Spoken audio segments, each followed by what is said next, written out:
Hello, bachcho. Let us read the question. And the question says, spirulina, it is a source, rich source in protein. Mention the two ways by which large-scale culturing of these microbes is possible. तो सबसे पहले हम बात कर लेते हैं अपने की कंसेप्ट की। जो की कॉन्सेप्ट है हमारे क्वेश्चन का, दैट इज स्पाइरुलिना। स्पाइरुलिना। तो स्पाइरुलिना क्या है आपके? बेसिकली स्पाइरुलिना एक टाइप ऑफ साइनोबैक्टीरिया है। It is a type of cyanobacteria जिसको हम बोलते हैं ब्लू ग्रीन एल्गी। ये एक रिच सोर्स है प्रोटीन का।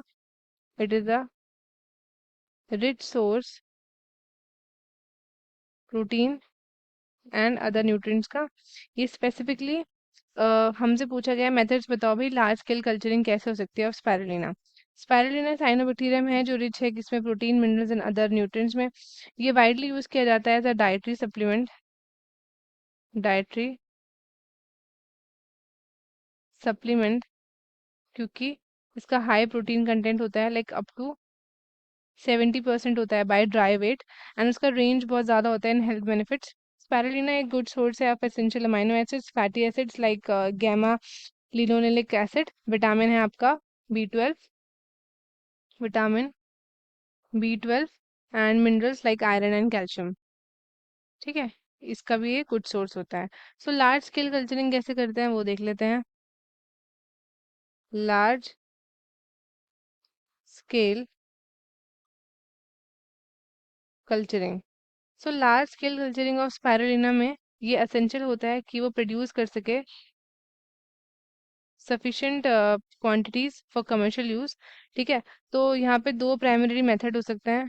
पहला है हमारे पास यहाँ पे ओपन पॉन्ड सिस्टम एंड दूसरा है यहाँ पे हमारे पास closed photo bio reactor system. Photo bio reactor system. ठीक है, तो सबसे पहले देख लेते हैं। अब आता है आपका open point system. Open point system.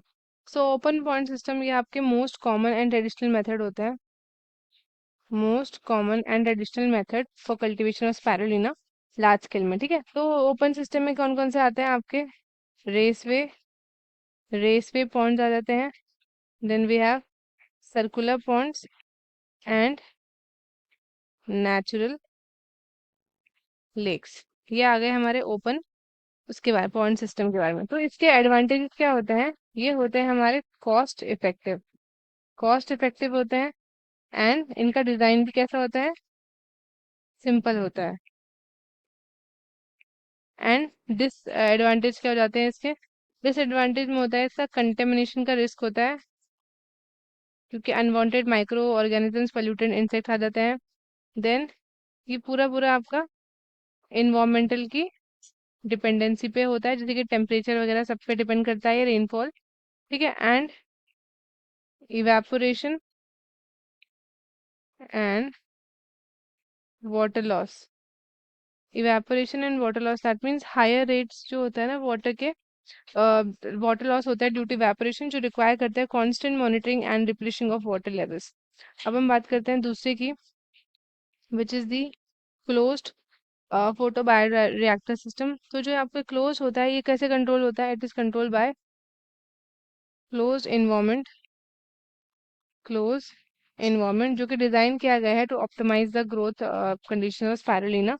सो इसमें आपके ट्रांसपेरेंट मटेरियल्स आते हैं जैसे कि glass, then we have plastic tubes, bags and flat panels, जो अलाउ करता है लाइट पेनिट्रेशन को एंड सील किया जाता है टू प्रिवेंट द कंटेमिनेशन।